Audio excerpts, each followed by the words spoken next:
Hello everyone and welcome to another Heroes of the Grid How to Play video. Today we're going to be going over how damage is dealt during battles. Rangers and enemies both take damage in different ways, so first we're going to focus on how damage is dealt to Rangers.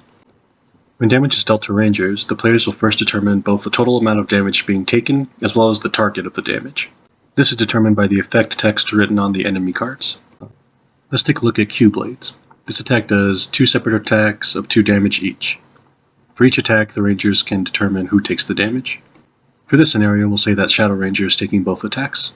So when Q-Blades activates, the first attack deals 2 damage, and Shadow Ranger will flip over the top card of his combat deck and check the shield value written on the bottom right of the card. If the shield value of the card revealed is greater than the damage being taken, then the card is placed on the bottom of the combat deck face down. If the shield value is equal to the damage being taken, then the revealed card is placed in the discard pile, and if the shield value is less than the damage being taken, then subtract the shield value from the total damage and place the revealed card in the discard pile, and then flip the next card in the deck face up. This process will continue until all the damage has been dealt to the Ranger. Now going back to this example, Q-Blades is dealing 2 damage for his first attack, and Shadow Ranger has revealed Discipline, which has a 1 shield value. Since the shield value is less than the damage being taken, then Discipline will go into the discard pile, and Shadow Ranger will flip over the next card in his combat deck, as he still needs to receive 1 damage. The next card revealed for defense is Crowd Control. Since the shield value of 3 is greater than the remaining damage being taken, which is 1, then Crowd Control will go to the bottom of the combat deck instead of being sent to the discard pile. It should also be noted that if Crowd Control had been the first card revealed in the combat deck, then it also would have gone to the bottom of the combat deck, as its shield value of 3 is greater than the initial damage of 2.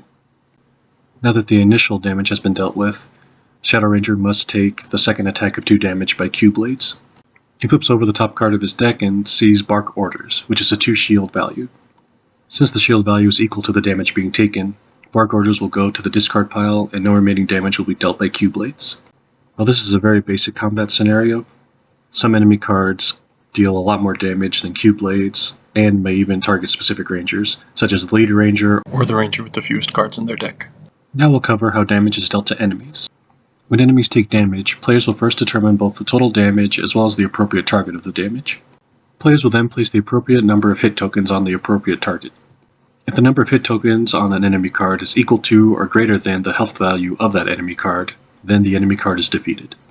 If the number of hit tokens on an enemy card is less than the health value of that enemy card, then the enemy card is not defeated, and the hit tokens will remain on the card to keep track of how much health the card has left. If the enemy card is not defeated before the battle is over, then the hit tokens on that enemy card are removed.